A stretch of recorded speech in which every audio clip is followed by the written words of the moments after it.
Good morning. Good morning. Welcome. My name is Lisa Smith. I'm the Executive Director of Enterprise for Equity. I just want to welcome you all today. This is our training room, and we're honored to have you here. So I'd like to begin by doing an introduction of our panel discussion today. Why don't we start with you, and then Kenya, and then we'll go to John, and then myself. Go ahead.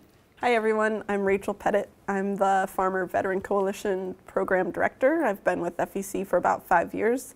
We're a nationwide nonprofit that supports military veterans pursuing new careers in agriculture. We're based in Davis, California, but we work nationwide in all 50 states and U.S. territories. Thank you. And how about you, Kenya? I am Kenya Timmons-Robley, co-owner of Grace Condiments with my husband, Josh. I am an Army veteran. I started with E4E and started out with my first sauce, and now I've expanded to 3 more recipes, and great. That's why I'm here. Great. And then how about you?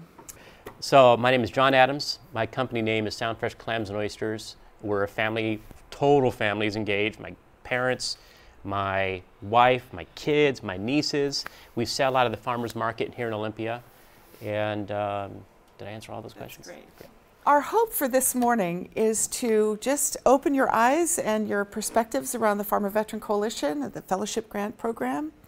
Introduce you to a couple of veteran entrepreneurs who've both applied and received a fellowship grant, but also just graduated from a business planning program and is an aspiring applicant. And then I'll talk just a few things that you want to think about when you write a business plan. So we'll just go over a few points there for you. I hope that makes sense. All right, so you heard from me. I'd like to introduce Rachel Petitt. Is that, am I pronouncing your name right? And why don't you go ahead with the introduction of the grant. Right, thanks everyone for being here. I'm really impressed with our introductions. We have such diversity and knowledge in the room, so thank you for coming here this morning, braving the snow. I am up here from San Diego. I've worked for the Farmer Veteran Coalition for the last 5 years as the Fellowship Fund Manager, and I'm here to talk to you about the application and also just about some of our other programs. We have Homegrown by Heroes. That's our marketing brand. It's free for veterans, as are all of our services.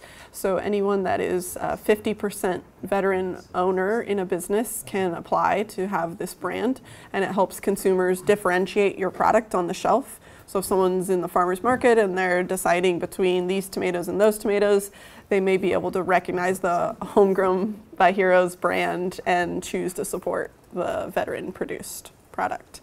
So that's a great program to be involved in. So it's a free program, and we send digital copies of the logo, or you can buy the stickers at cost. And like she's showing, you can put it on your business cards, on your banners at the farmer's market stand. We have it on egg cartons and meat packages, CSA boxes, all kinds of things. So yeah, the fellowship program was started in 2011, and we've given out more than $2 million through that program to about 300 recipients. It opens once a year. It's a competitive application that opens every winter. So this year for 2020, it will be opening February 3rd and will remain open for about a month, closing March 6th. So you have about a month to fill it out. The application takes around 2 hours, we ask, for you to devote to fill out the application. There's a few documents that you can gather ahead of time before you sit down to fill out the application, and those are your proof of service, so a DD-214, or a letter of support from a commanding officer if someone is still active duty. I encourage you to visit our website. It's farmvetco.org, and you can read about a lot of the programs, including Homegrown by Heroes, our upcoming conferences. We have workshops and webinars all over the country throughout the year, and we have one big annual conference around Veterans Day every November. Last year we were in Austin, Texas, and this year we'll be in Atlanta, Georgia, so that moves around the country. We haven't been to Washington yet, but maybe in the next few years. Yes, yeah. We have different state events too. Jason could talk to you more about the Washington specific events, but we're gearing up for this California conference, which will be next month. And webinars that you can tune into remotely. Those are all advertised on here. Another great part of our website, probably my favorite part of the website, are these stories. So this is something that previous fellowship recipients participate in. We often highlight by taking photos on the farm of veterans doing their farm tasks and using the fellowship equipment that they were granted, and it creates this whole catalog of really amazing stories. Like LaDonna and Heather are two twin sisters that are both veterans, and they farm together on an orchard in Oregon, and they just have a very compelling story. So we sent our communications director there to their orchard and photographed them and took audio interviews and created this really great story, and we've got just a lot of them on here. And 2020 fellowship recipients will also have the opportunity to be featured on here. As you can see, we've got people doing all kinds of different agriculture in lots of different climates. So for the fellowship on February 3rd, when it opens, the announcement will be made here on our website, also on our electronic newsletter, which goes out about once a month. And we'll have a special email going out with the link. Also on our Facebook page and our Instagram and our Twitter. The application will be really easy to find February 3rd. It sounds like from your introductions, everyone in this room is eligible to apply. You have to be a veteran or currently serving. You have to be a member of FVC, so if anyone in the room isn't yet, it's free. It's a pretty quick application, and you can join there on our website. You have to have an honorable discharge, although other characters will be accepted on a case-by-case basis, and there's a section to explain that. You must have an agricultural business in operation and submit a business plan, so we'll get more into that. That's what this whole workshop is here to assist you with that part of it. You must be willing to fully participate in the program, and that includes filling out a survey report that will be emailed to recipients 6 to 12 months after. And it basically is a way for us to track what the impact of that equipment was on your farm.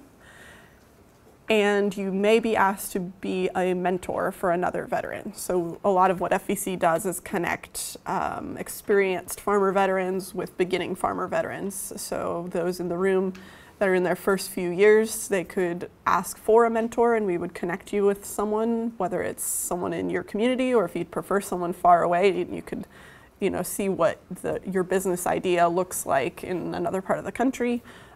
Whatever you're looking for in a mentor-mentee relationship, we've done a lot of that type of connecting. And the best place we start is with our fellowship, our pool of fellowship recipients. The program works when applicants are approved to buy a piece of equipment. The money is sent directly to the vendor. So if you're buying a walk-behind tractor, you'd submit an invoice to us for maybe the Earth Tools BCS walk-behind tractor. FVC would send a check directly to that vendor, and you would get the piece of equipment mailed to you, or you would pick it up from the vendor. So money isn't given directly to the awardees. So all of that is explained on the first page. I'm just going to quickly walk you through this because it's pretty self-explanatory, but you'll see that the application continues as the fields are filled out because they are required.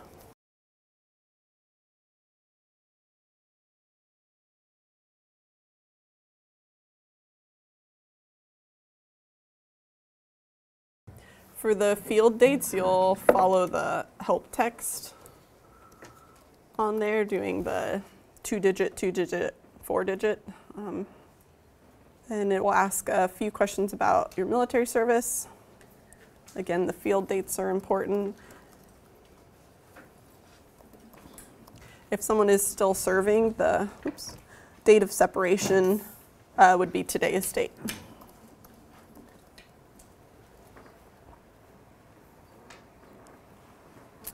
I'm just gonna choose a random file here because it's a required field, but this is where you'd add your proof of service.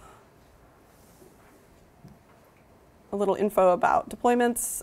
These text boxes have a approximately 5-sentence character limit, so we're not looking for a huge amount of information, but just something briefly to address the question. So you have to say yes, you're involved in agriculture.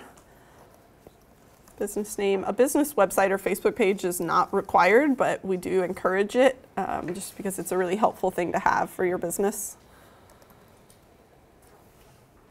And last year's sales total is also really important. So that's, any sales that you made from your farm products during 2019. If you haven't had any sales, you can put 0. Here's a brief overview of your business and how it's being financed. If you have off-farm income, if you have a disability payment, if you're financing the farm through sales from the business itself.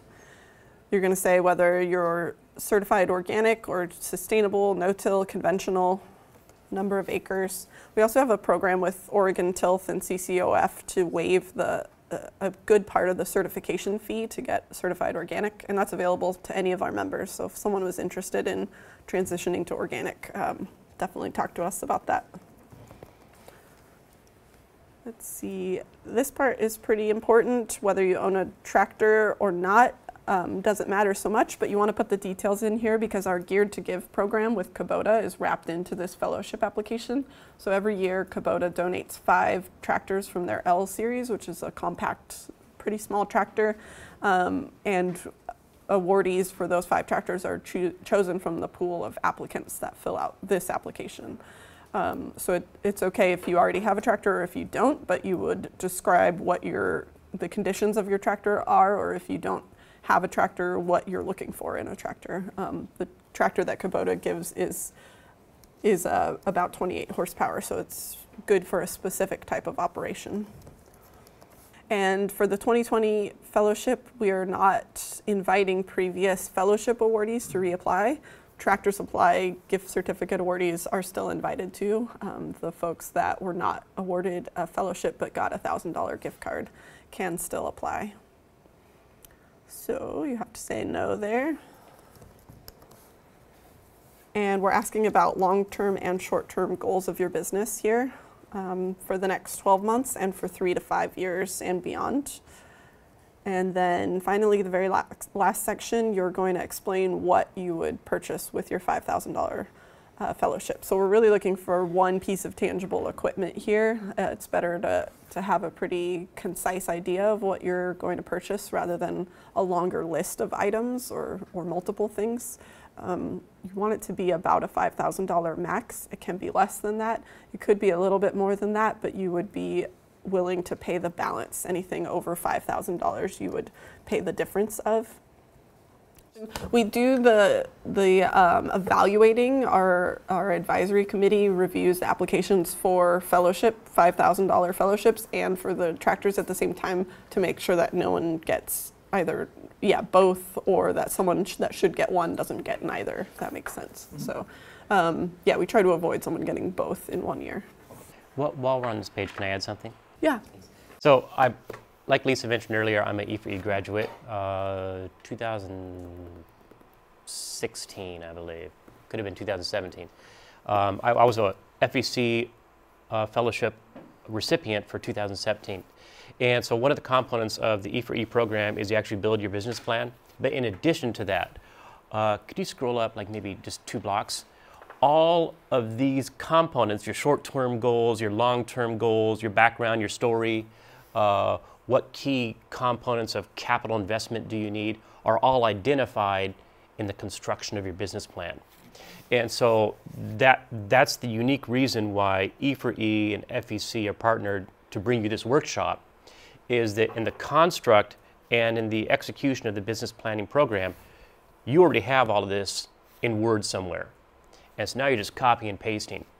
And it saves this 2-hour process, can actually get minimized down to what's coming up next, into just authoring these 3 essay questions. And so it's really slick how these 2 processes dovetail. So I'm just going to go over the mechanics really quick, and we're almost done with that part, and then we can really get into the business plan, and the essay questions are really the meat of the application, other than filling out these fields, which is very simple. You want to have this business plan that has all of these things already laid out with your goals and your markets and projected sales. And it is really best to already have that document somewhere else for all the other reasons that you need a business plan to manage your business, and then just to be copy and pasting it into this sheet as you go, especially so you don't lose any information. So this final part, there's these 3 sections that you'll have uploaded a document, your proof of service, your business plan, and this is the 3rd part. We actually have changed it. I have to update this, but we're reducing the amount of prompt and writing required because it was difficult. So instead of 3 prompts with a requirement of 1 to 3 pages, it will be condensed to 1 prompt with a requirement of 1 paragraph to a maximum of 1 page. So it's not a huge prompt, but it's a way to get to know you and your business and your experience and your goals outside of just an application form. And it is a really important part of it. And usually it's not too hard to write because you have a lot to say. This is usually something that people are passionate about. So that's the very last part. Confirm you're not a robot. And you should get a confirmation on the next page. That gives you one more chance to review your answers if you want to make any corrections. It may require a correction. All the little red asterisks are required fields, and it can be a little picky about the format for putting dates and dollar amounts and those kind of things. So the next screen's going to tell you what's wrong with the form, if anything, or submit it. So after that part, then you'll get a confirmation. There should be a screen that says, thank you for submitting your application, and you'll also get a confirmation email sent to the email address that you used in the application, so be sure that you've got those 2 things. If for some reason you didn't see the screen pop up and you didn't get the confirmation email, you can always call our office and we will confirm that we have your application. So. Typically, how many folks apply, and then typically how many awards are there? Yeah, it changes year to year. Every year we have an increase in applications. From some years to the next, it almost doubles. So it's becoming a much more competitive and popular program. But we spend the year fundraising for it, so we're trying to match the demand with more supply. Last year we had about 500 applicants, and we were able to give out about 160 awards. So this year we're anticipating more than 500 applicants and hopefully around 200 awards, something like that. So, great. Yeah. Some of the most common purchases are the cold storage room, irrigation equipment, livestock, fencing. The walk-behind tractors are really popular for small operations or people that are doing no-till. Yeah, small greenhouses, high tunnels, hoop houses. We have drilled some wells in the past, depending on if you can get that done for $5,000. But I would say fencing is probably one of the most popular. But with fencing, we've had people spend, $3,000 of the $5,000 on fencing and $2,000 on the installation. A lot of people choose to do things themselves if possible, but you can't do everything, so you can. I'm learning that. Yeah, for sure. Very hard. Yeah, and we've had people that have matched up with veteran contractors or veteran suppliers too, and that's even better. That's and what I'm hoping is the networking from coming to those. Yeah, exactly. And if that's something, once someone is awarded a fellowship, they can always contact us and say, like, this is what I'm looking for. Do you know a veteran-owned supplier of that? And we can try. It's not always possible, but we try hard. And on the stories page on our website, since so many of these people, so many of them got fellowships, so kind of what they're talking about is, this is what I got. John Darling with the really cute lamb. We got some of his animals for him. Adam Ingrau down here in Michigan, we purchased some of his first beehives, and now he teaches. Yeah, he teaches some apiary classes at University of Michigan. So, for other people, since the program has been around since 2011, we've had the chance to purchase someone's very first pair of bred heifers and had their whole herd expand from that first pair. So. Yeah, it's exciting to watch the program grow. And we always stay in touch. Once you receive a fellowship, you can always call and ask for advice or support, or vice versa. We'll check in with you and stay in touch. We had someone also in Michigan who we purchased her first hop rhizomes for her to start a hop yard. And eventually over the years, she hooked up with a brewery that was veteran owned and got into a hop contract where most people that grow hops, their hops are bought in like 3-year contracts ahead of time by a brewery. So she had a veteran confirm that he would buy her hops for the next several years. And then at that brewery, that veteran bought all of his grain from another veteran that grows grain. And so it was like just a really great network of different veteran producers. And she was able to get in on that because of this initial hop purchase. So I'm just curious, and this is because I'm always looking at the impact of these kinds of investments. Will you at some point go to these recipients and say, now after 5 years, you knew what their income was in the year they applied? Yeah. Like the economic impact of these businesses is huge. It is, yeah. In 2018, we had a chance to work with a group of ag students at UC Davis, because our office is there in Davis. And for their senior program for the Sustainable Ag Department at UC Davis, they volunteered their time for an entire semester or a couple quarters, and went back and surveyed all of the fellowship recipients from 2011 to 2017. Wow. And it was a really comprehensive survey, and they gathered data on sales increase, just job satisfaction, all kinds of things, products grown, product diversity, and a few questions about how that initial equipment purchase help support that growth. So that was really great to read. It Wonderful. It was all positive.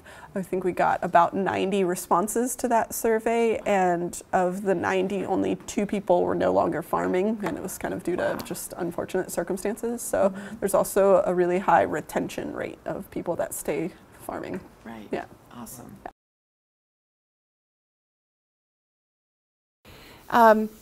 There's a lot of risk in writing a business plan, because you actually see maybe how much money you've invested, and after a period of time, how much money you haven't made, or you see the true reality of your marketing plan or your cash flow projections.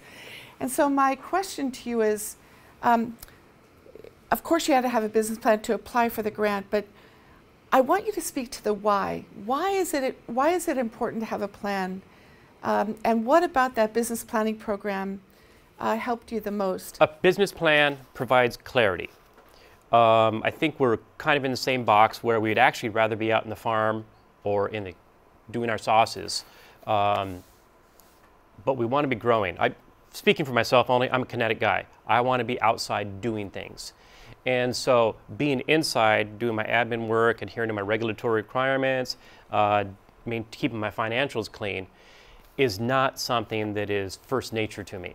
And so the business plan helped me kind of see through the chaff, identify my niche, and that's super duper hard to find, especially if you're new in an area.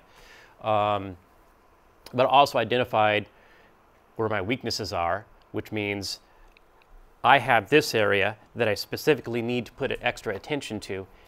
The business plan helps me define the control measures of how to apply that attention, where I can fail, where I can't fail, and it really provided clarity and purpose to the areas that are outside of just growing my product. That's great. And then when you think about your business moving forward, I remember you saying that through looking at how much it costs for you to grow and what you can grow, you were able to identify that niche in the business planning process. And I was hoping you'd share a little bit about that. It's bigger than that. Yeah. And so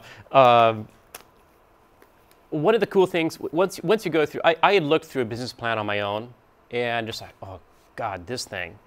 But going through the process, so all the work that's embedded in the business plan program is directly applied or is actually a component of your business plan. So everything you're doing is actually building towards this one thing. And in doing this, you're kind of imprinting this stuff in your mind. And so when you're developing your marketing tools for one product as you stand in, say, 2020, here we are in 2020, and we're looking at how to grow our bees and how to produce honey. Well, the next evolution of that, when you start to break this up into phases, the next evolution is, well, now I need to be in a mead producing thing. Then you take your business plan tools and say, well, or marketing tools, because marketing mead is different from marketing your honey. Marketing your tavern is going to be different from marketing your mead, which is different from and so as you set up your business plan through these phases, and you're tinkering with it, it's like, well, my mead's going to be actually better fit at a medieval fair than it is going to be set up on I don't know, First Avenue, downtown Bremerton. So as you're kind of adjusting to your paths that are ahead of you, you're actually hopping back in your business plan and going through those steps again, although not necessarily in that drawn out phase or drawn out method until you actually need your financing. And frankly, the business plan is your cred. Once you start talking about financial institutions, you got to have it, and you got to have a clean one. And that's where one of the things Lisa hasn't mentioned is after you complete your business plan, it gets ratified by local business leaders. And so you have a straight up, clean, credible business plan at the end of the program. One of the fallacy of today's business operating environment is in order to be successful, you need to have scale. You need to output more, you need to produce more, and you need to sell it in order to get better. And that's not necessarily the case. And so one of the ways in which we've adapted is we found that we grow a finite amount of shellfish.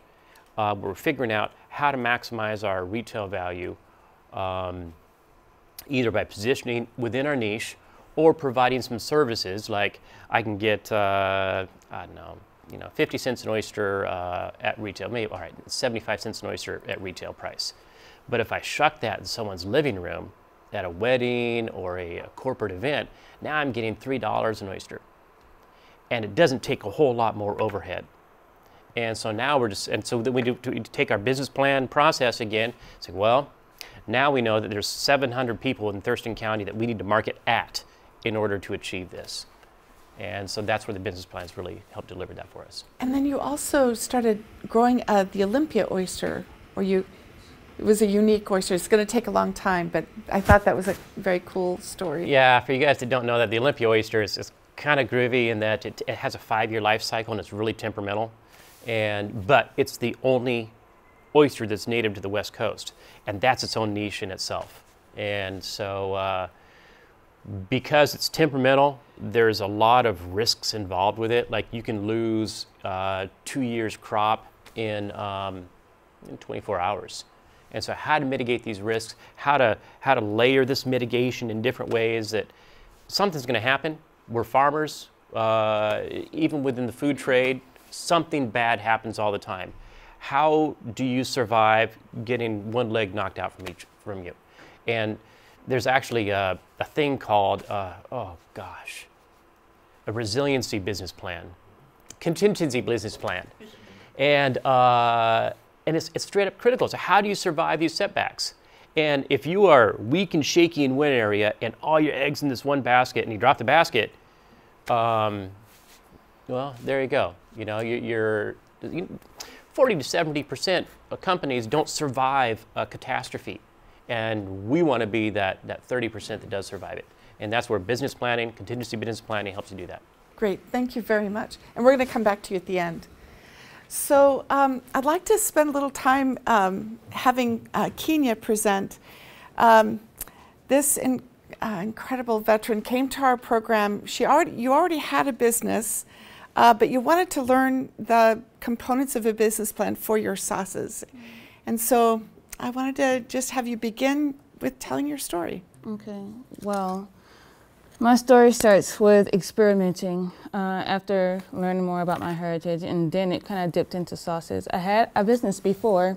It was Little Kenya Catering, focused on West African fusion foods, and trying to get my children to adapt to some new things, very new things that they didn't like. I ended up experimenting with different condiments and different sauces. So by that time, we had already figured out after some trial and error and surveys and opinions that we could bottle it and sell it. And so I entered E4E, or Enterprise for Equity, hoping to get a better handle on where I'm going and am I going in the right direction, or do I need to wait for this, or do I need to focus on that? But it really helped. Now you can see that we're up to 3 sauces bottled. And I'm kind of different from y'all. We're not into farming. We're not into agriculture or horticulture or anything like that. But we, due to the care that we put in our recipes for our kids, the first one is just kind of like an all-together thing. It's like, she's gonna eat it. they're going to eat that. But then I started focusing on, well, what am I putting into my sauces? And so I have developed very heavily based strawberry chili sauce and raspberry juice and beet barbecue sauce. And so that brings us to leaning on a lot of you guys. We need lots of honey. We need lots of raspberries. We need lots of strawberries. We need these things. Not only do we need that, but we need storage. We need fee funds. We're down to bones. We don't even have a business computer. We've been putting everything out of pocket into the sauces so far. But not only does your knowledge grow in Enterprise for Equity, but your ambition has room to grow. And so now I am determined that I want contracts. I want overseas contracts. I want exporting. I want international marketing. And so they hooked through Enterprise for Equity. We had a guest speaker from WSADA that they specialize in import and export for small business owners in, I don't know if it's just Washington. And they've hooked us up with contacts at the Washington WSDA. And so with working with them, now we need to go further. Now we want bigger. We want the contracts. We want everything. How do we get those? How do we get to those trade shows? We take what we can get from our other local producers and farmers, and we luckily have you to facilitate things that we can't readily afford right now. We want to produce on an industrial scale. And so what happens if everything goes good with WSADA and the WSDA and we get to a trade show or two, and then we want to go further, but we can't because we don't have the money for that. So we need you, and we need you to expand. Thank you, and then there will be a time at the end for questions. What I'd like to do now is just kind of go through some of the major components of writing a business plan. I'm not sure if you can help me pull that back up. So again, I'm fortunate to work with a nonprofit called Enterprise for Equity. We're in 9 counties in Western Washington. Our primary focus is just walking people with limited incomes and others through the process of writing a business plan, getting your idea formation super, super clear, making sure you have the information you need to make really good decisions, and then actually walking you through that process of questioning every assumption you have in a safe and welcoming environment. So what we know is that everybody learns differently, but when we learn together, it's a little bit easier to kind of discern and dissect those pieces that are really important in a business plan. My name is Lisa Smith, but Liz is our Veteran Outreach Business Development Specialist. What I mainly want to say to you is that whether or not you're in Washington State or in Oregon or in Connecticut, there are organizations like Enterprise for Equity all over the place. We refer to our program as a microenterprise development organizations. There's probably 600 of them around the country. Our focus is really business training, technical assistance, and microloans. Our microloan fund goes up to $25,000. So you may want to apply for a fellowship grant, but you can also apply for a microloan. It's a great way to get seed money and get started, and once you pay back that loan, you're much more attractive to conventional lenders. We're a credit-led program, so most banks look at your credit score and your credit report, and they make a decision about that. What Enterprise for Equity and other programs like ours do is we take into consideration the whole person. 75% of all bankruptcies are from medical debt, medical crises that people couldn't overcome. That could mess up your credit score and remove you from any option from a conventional lender. We take into consideration those issues. We look at whether you have a business plan. Were you successful in that planning process? How planful are you? Are you able to build sales revenue? And so we're a character-based lending program, if that makes sense. And then, you know, as I mentioned, we provide training and technical assistance. Kenya and John and Destan went through a very long process. We have information sessions that are free, and then we have a 2-day business readiness workshop. Even if you've been in business for 7 years, you have to go through this because it is so rich in helping you kind of identify quickly what pieces of your business infrastructure are missing and what parts of your business do you really need to beef up in order to be profitable. So there are some people that go through that 2-day business readiness workshop and say, I'm fine. I don't need to go further. I'm good to go. Or some people realize, oh my word, I've never kept track of any customer for the last 5 years. And like your past customers are your gold mine. Or I don't track my expenses. I just track my income. Right? So that's an awareness in the early stages of what it may be missing. If people want to keep going, we have 6 field questions you have to answer before you can even get into our full 10-week training program. And those field questions are like, what permitting requirements will there be for my business? Do I have a sense of who my competition is? How many pizzas have I made? How long does it take to make a pizza? How much does it cost to make 1 pizza? How many pizzas can I make in a week? Have I tested the pizza on my friends and family? Right? If you don't know those questions early on, going through a business planning program isn't going to help you. So you need to have a lot of hearty awareness about your business before you go into that business planning program. That's our recommendation. One last final thing I was just going to say is that we serve predominantly people with limited incomes. Here's what we know. If you got a lot of money and a lot of education, you can really get access to all kinds of resources and training. But what we found is that people with limited incomes, single parents, people coming out of prison, people who are veterans or have really maybe had a lot of barriers to the economy, these are brilliant people. They're incredibly resilient. They're incredibly creative. They're able to see and overcome so many obstacles. So we want to invest in this community of entrepreneurs and give them top drawer training and technical assistance. And then what happens is they go through our program, they can become profitable. And in Olympia and this region, they're literally changing the face of our local economy. So that's the who we serve. So why entrepreneurship? We know that if you have a job, and if you're lucky to make $15 an hour, that's great. Go to work, you come home, you get a job. What we know is that when veterans and others start a business, you become a different person. You become an owner. You are the one who's making the decisions. You are deciding the values that you're operating under for your business. You decide everything. You decide how much you pay yourself or your employees, or how much you price your products. It's a little bit about power.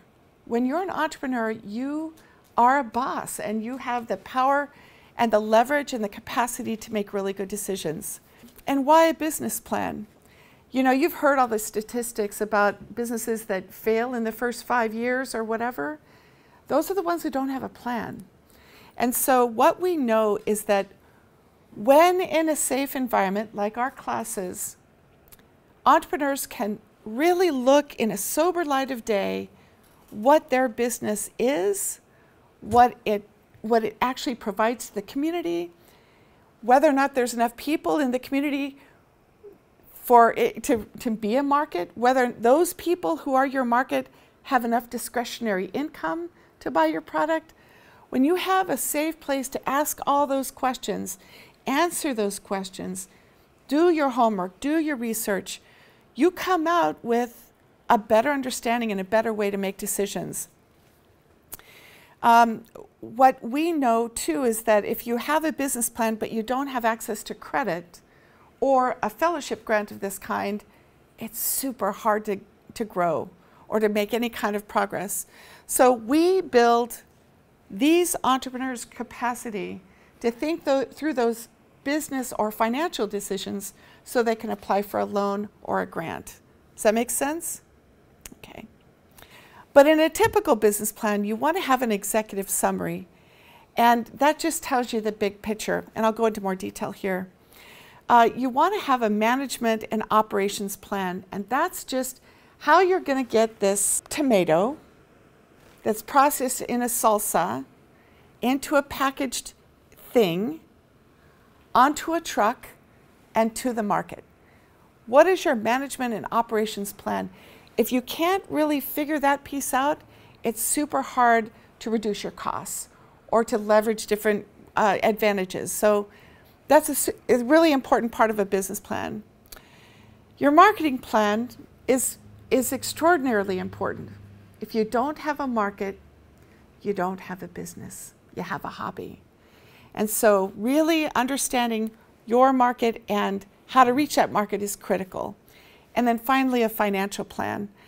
We know that it's almost impossible to start a business without any money, but people do it all the time. But what we want you to be able to do is really understand why, the why of tracking your financial inflow and your outgo. Because when you do that, you can do your taxes, you understand your profitability, where your leverage is, but that financial piece is really important. So honestly, there are some people, some lenders who just look at the executive summary and then they may go look at your financial statements. Your executive summary is really important, and that's the information from which you will draw information for the grant. So it's the 30,000 foot level. What's the big picture? What is this business and why is it important? Why is it important to you? What is it about your business that's attractive to your market? You want to be super clear about not just the name of the business, but what it does, and kind of dissect all the pieces of it. So if it's a business like a shellfish company, you would say where it's located, how much shellfish it produces, what is the land base, all of those kind of big picture ideas to give the reader a sense that you know what the heck you're talking about. And you want to be very clear on all the products and services. So Kenya would talk about her 3 sauces, but she wouldn't stop there. In that executive summary, she would really describe the delicious ingredients of those and why doing these sauces here and now is the best possible product she could provide. And then you want to talk about why or how this product fits into the broader industry. So everything is connected to everybody. Everything is connected to everything. And everything about business is relationships. So you're going to want to be able to say the big picture in your executive summary. There are many kinds of ownership structures. There's sole proprietors, there's LLCs, there's S-corps, there's cooperatives, there's collectives. There's a lot of different ways of legally structuring your business so that you are doing the right thing to public entities where you pay tax and where you're regulated, but it's also to help you figure out what kind of leverage you want as a business owner. So as an example, as a sole proprietor, you own that company, you make all your decisions, you're the owner. You're also liable and responsible for everything you do. So there's increase in power and leverage and also increase in risk.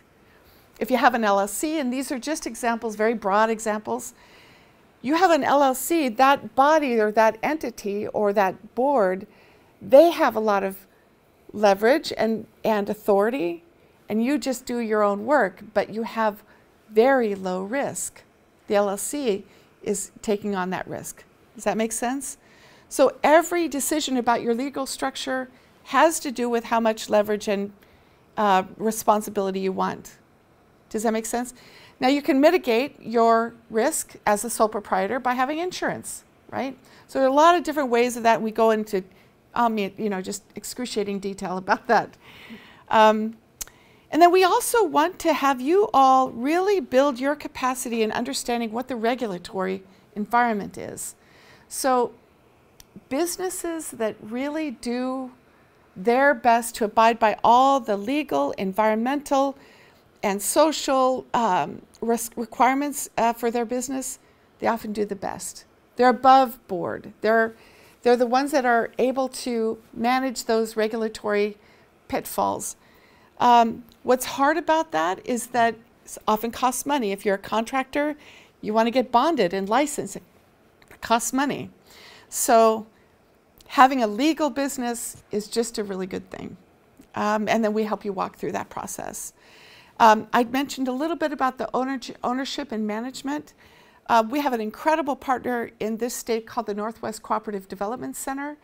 They help farmers come together and grow together as a worker-owned cooperative, where they buy together, they market together, they all are co-owners, and there's some equity in there. So just know there's a lot of different legal and ownership structures that you can take advantage of.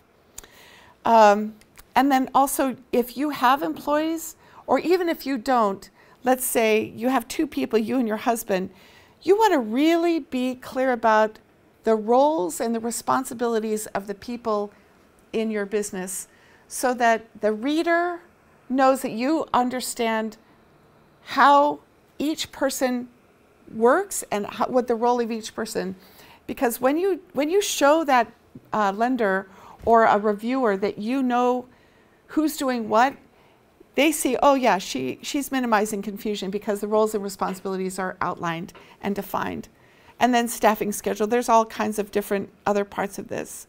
When we talk about having a market, we don't just want you to say, yeah, I'm going to market my product to all veterans, or my product is perfect for all women, right? There's no degree of specificity there. So you want to make sure that when you identify what your market is, you test it. You test those sauces on where you think your market is. And you test and you test and you test. And pretty soon you'll say, okay, all women, but then all women 35 to 50 who live in the Pacific Southwest, who make $50,000 to $80,000, who go and buy at the farmer's market 6 to 8 times a year, right? And they read Women magazine or Cosmopolitan. The more details that you can refine and refine and refine around your market, the more effective you're going to be at reaching that market. So we help these entrepreneurs dissect and get clearer and clearer and clearer so that it's easier to reach them, right? Any reviewer wants to know not just what your product is and how wonderful it is, but how does that fit into the broader landscape of products. So you have ketchup and mustard and soy sauce and all of those other products. You want to define the whole competitive landscape, and more importantly, what is your products or your services role or competitive advantage or your position in that landscape. Does that make sense? Okay. We have these entrepreneurs spend an excruciating amount of time on what their ideal customer is, because the market is out there, but the customer is who's going to be buying your product, and we want you to know intimately who that is and to test and test and test.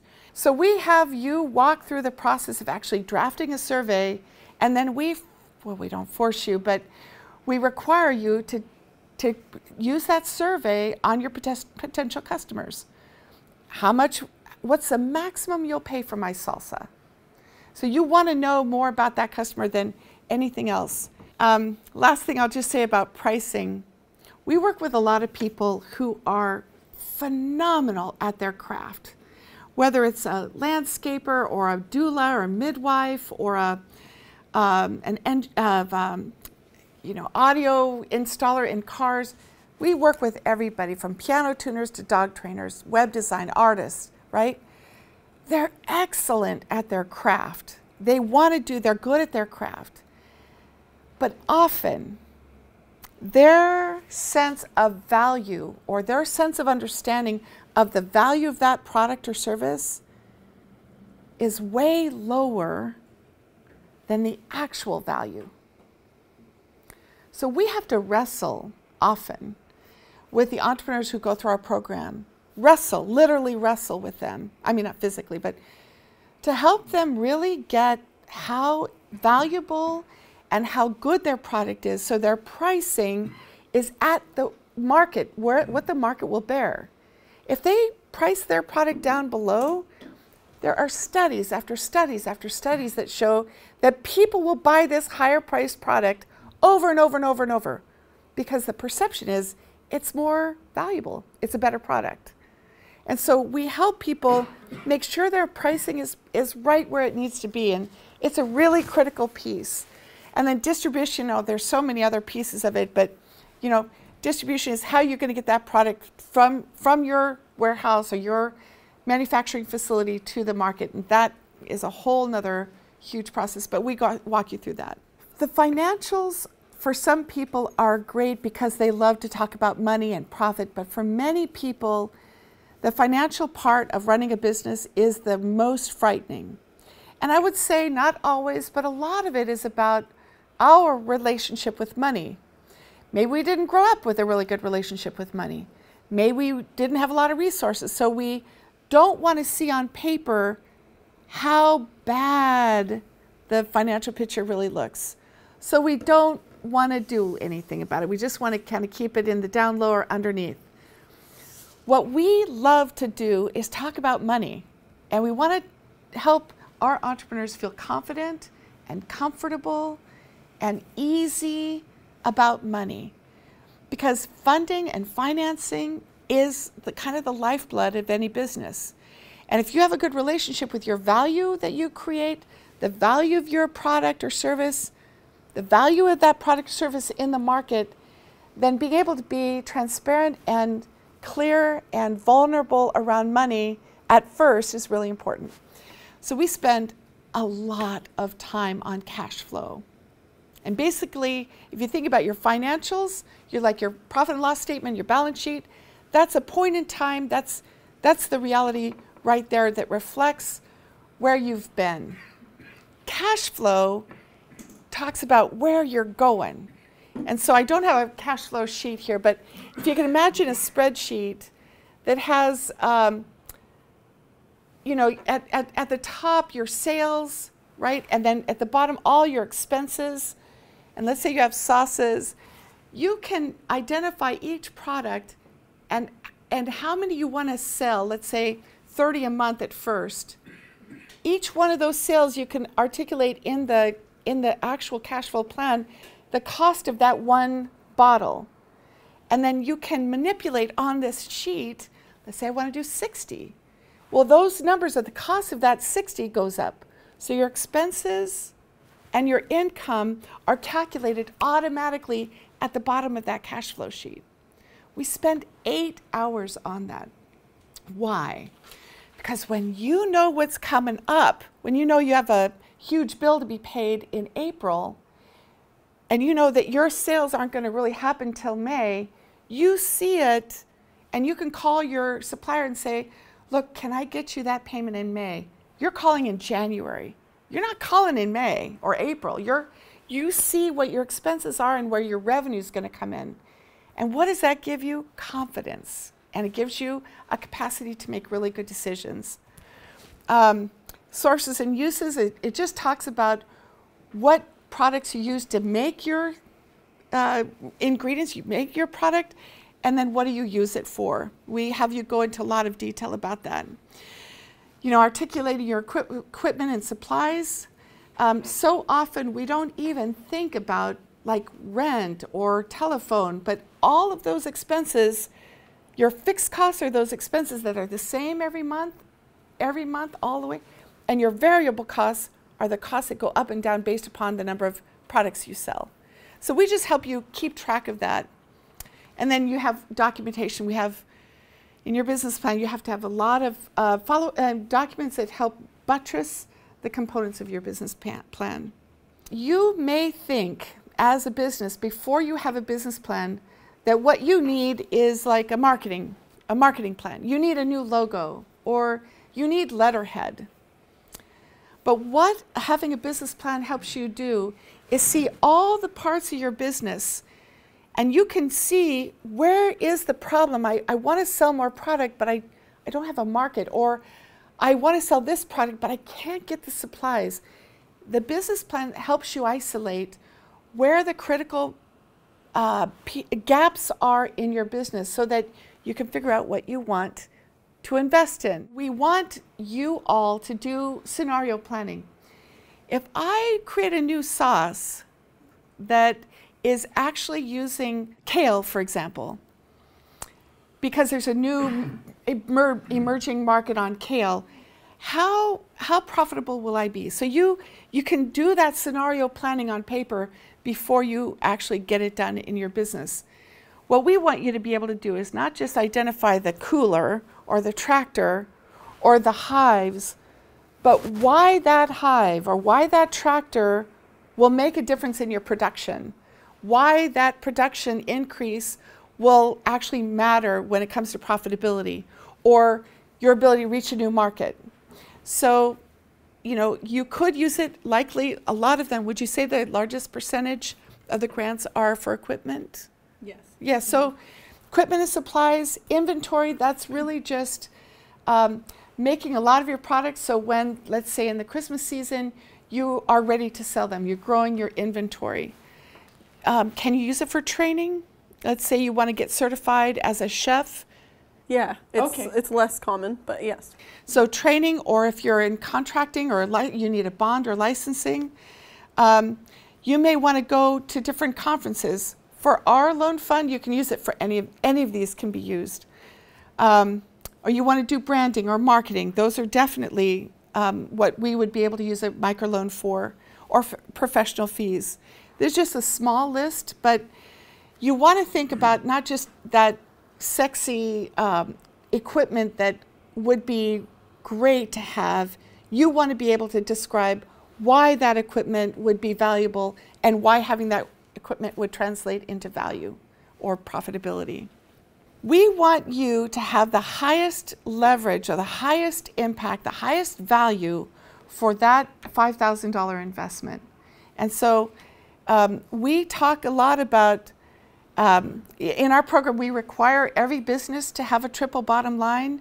We want you to be profitable, that's great, but we also want to make sure that every one of our graduates who go through our program actually has stewardship of the planet as a part of their business strategy. So you're going to treat your bees well, you're going to treat the planet well. What is your maybe your non-toxic cleaning supplies, or you're organic, or you're paying attention to your waste stream, or you're not using raw materials in your manufacturing. We want to know the environmental impact of your business. And then the third return is, what is the social impact? None of you operate your business in a vacuum. It has an impact on the social fabric of the community. Well, we want to know how, why, in what way, for whom, when. So the return on investment is not just profitability, it's the overall value your business brings to the community, the environment, and to the economy. Does that make sense? Some of us talk about a people, profit, planet. Others do economy, equality, and environment. Economy, well, yeah. So the 3 E's. You really do, it's an opportunity to both have a short-term and a long-term view of your business. We want to make sure that you have a plan so the injection of revenue or the injection of your life energy, that's your time, or the time your family or your partners spend, has the highest and best value, the highest and best use. And so you having a business plan will help you get there. One of the benefits of going through our program, we have our program is 10 weeks, so you do the 2-day business readiness, then you have to do your field research, making sure you've made enough pizza, you know how much it costs. Then all of the business planning program, 10 weeks, 5 hours a week, is about really teasing out the details of all these components. Every bit of your homework is the business plan. So by the time you're done, you're really finishing up things and submitting the plan. Then our trainers review the plan with you. They go over the gaps that they see. They help you identify the pieces that you're missing or that you need to improve. You revise that plan, you resubmit it to Enterprise for Equity. Then we have 18 external reviewers. These are bankers, business owners, professors, lawyers, who give that kind of community lens and perspective on your business plan. And then you can read that review and go contact them in the future. So you have a specific business lens, and then you have an outside community lens. I mentioned the triple bottom line. For many veterans, it's a no-brainer. You already have a strong stewardship with the land. You understand the social fabric that your business is operating in. We just know it's a critical piece of every business, and the planet can't wait for us to figure it out. So if you are ready to apply, apply. Even if you're not, I would encourage you to apply. The exercise is really important, but it may be that you want to go through a program like Enterprise for Equity or SNAP in Spokane or RCDR in Yakima or Business Impact Northwest in Seattle. There are programs out there that you can spend a year writing your business plan with and apply next year and be ready for it. So I wanted to just make sure that you know about these resources because like the small business development centers, I know in the Washington State, they're free and they'll sit with you. They'll have you do homework. You do your homework, you come back, but they'll walk you through this process one-on-one.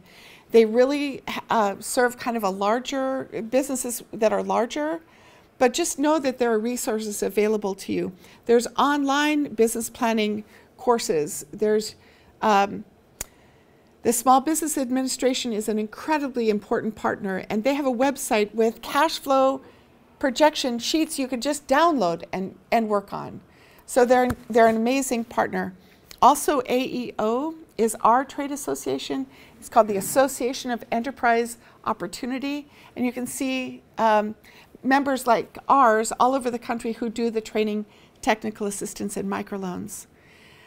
Here's a map of the MDOs around the state. So if you're in a rural community, feel free to call us and we can help refer you to the right partner. And again, just to reiterate, the information sessions happen all the time. They're free. You can go to our website and check it out. The 2-day business readiness workshop, I think we have our this is full this weekend, but we have them all throughout the year.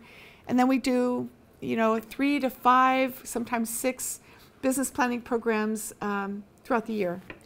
I do want to say that if you graduate our program, you can apply for a microloan from us. Neither of these folks have applied, but we have a 98% repayment rate on our microloan fund. And so you can get loans up to $25,000. You can get $1,000 after graduating our program. You have to apply for it, but you don't need collateral for that. Pay it back and get a larger loan. You can get 2 $25,000 loans. But at that point, we want to send you to, we have 8 lending institutions who will lend to our borrowers like that. I mean, you have to go through the process, but because the graduates of our program have their business house in order. They know how to pay back a loan. They know the structure and value of their business. So just know it's going to help you all the way around. And that's it. Any advice you would give to prospective applicants? One of the other things is the business plan thing is, as small scale growers, we have finite resources, period. Everybody has finite resources, be it cash, be it space, be it kitchen, like a certified kitchen. And so the ability to be purposeful through your investments. Now we get to what Lisa's talking about. Regarding cash flow. The cash flow, I mean, you get this sense of money's coming in, money's going out. I'm going to draw on this thing right here. But the cash flow really shows you your rhythm of money. And so when you have, let's say, let's go expenses here, expenses in dollars, and let's say time in months. So here's our fixed costs. Then we have seed purchases, our labor purchases at harvest, our crop dies, and then we're back to our fixed costs again. So this is money going out the door. Now, when we take our harvest crop, so here we're going to go, you can go harvest. You can call it inventory or revenue. It doesn't matter. And same thing, we're going to put time here. Starting in January here, ending in December, your growth cycle is going to look like this. And these months are unsupported with cash and inventory when you have all these fixed costs. You could do high tunnels. You know, this is where your business plan is going to help you. And so maybe we could do some high tunnels. And we can take this curve and, there we go. And kind of feather it out a little bit. You know, we can start our growth cycle earlier. We can drag it out a little bit later, protection from frost. But we still don't have complete coverage unless we're doing a scale model where we're dragging this. I didn't explain this well. So this curve, when your crops grow, you have your lead fast-growing crops that you can harvest. You have your main body of harvest. And then you have that back end of slower-growing organisms. That's why this is a bell curve, parabola, whatever you want to call it. Pretty much all population systems have this. I mean, it's just unique to growing things. So here's our high tunnels. We're able to add some more revenue. We're covering maybe from here to here, but maybe we're still not covering it, so you do a value added. So now we think, well, how can we do a value added? And now we can cover our year. And so this is how we take our cash flow rhythm of where our expenses are pulsing and how we start to cover this stuff with identifying specific needs of the business in order to keep my family insured and keep money in the bank and keep my mortgage paid. Awesome. And managing risk and all of those other things. So thank you, John. And then Kenya, do you have anything else you wanted to share just about your business or? As it pertains to the grant? The grant Oh, yeah. That would be really helpful. We're one of those people. We got the kids. We got all sorts of expenses. We've been doing everything out of pocket. But we know our limitations, and we know where we need to grow, and we know how we need to grow. And we've spelled that out on paper very thoroughly. Yeah. It's going to be hard to get it down to 5 pages or 3 pages. But knowing that we need things like more powerful juicers or better quality juicers or bottles and lids and heat sealers and heat guns and packaging that is our main thing that would really help us with that grant. Awesome. Hell, a computer to keep track of all this stuff. We're on phones. We're in the Stone Age, y'all. Help us out. Well, and you'd be eligible for a $1,000 microloan without collateral, so you should apply for that. So we're all humans. We all got our foibles. We got our stresses in life. Through the path that we've walked, maybe some of us are dealing with stuff, things that we've seen are still sitting in our heads with the military. That's another layer of stress that we need to deal with. Well, frankly, everybody has it. Everyone's coming across stress. Veterans have a unique stress that they're dealing with. Financial stress is something that we don't need to add on top of that. Dealing with regulatory stress is not a stress that we need to add on top of that. So the business plan helps you identify, again, where these weak points are, where these missteps are that can cause you step, and helps you develop a plan to mitigate it. Another element of the business plan that is huge is now you can articulate to your family, hey, here's where we're going, here's why it's important to do the things that we have to do. I don't know how long you guys have been involved in farming, but in my story, my farming or even the food prep, I do a lot of work in that. I got to tell my wife, hey, you got the kids for the next 17 hours because I got to do this for the next 4 days straight. And she needs to understand that what she is doing, the sacrifices that she's making in her schedule, and the kids too, frankly, are important because we're trying to get to this place right here. And so the business plan helps define it in our own heads so we can articulate it to others if the others are not readers of business plans. That's really well put. And I'll say too, in just talking with a number of our graduates, if we don't have a plan, if we don't understand what our role is, our worry is right here. How am I going to pay rent? How am I going to pay for this? How am I going to pay for that? And it's like right here. When you have a perspective and a business plan, it helps you really build your confidence and know you don't have to worry as much, and really reduce stress. I think the last thing I wanted to say is that thanks to the Department of Veterans Affairs and for the support and connections that they have enabled us to be able to provide, we are becoming a conduit for veterans who may want to go through our program, but then if they're not connected with their benefits, can then be a warm handoff to the VA. And we would not be here in this room, obviously, without Jason Alves with the VA, but also with an incredibly increased awareness of all that you have done to help our nation be where it is, but also what capacity you all have to help our communities here as farmers and shellfish farmers and food processors. You're not ending your service, you're translating it in a different way. And for me, that's a true gift. So thank you very much.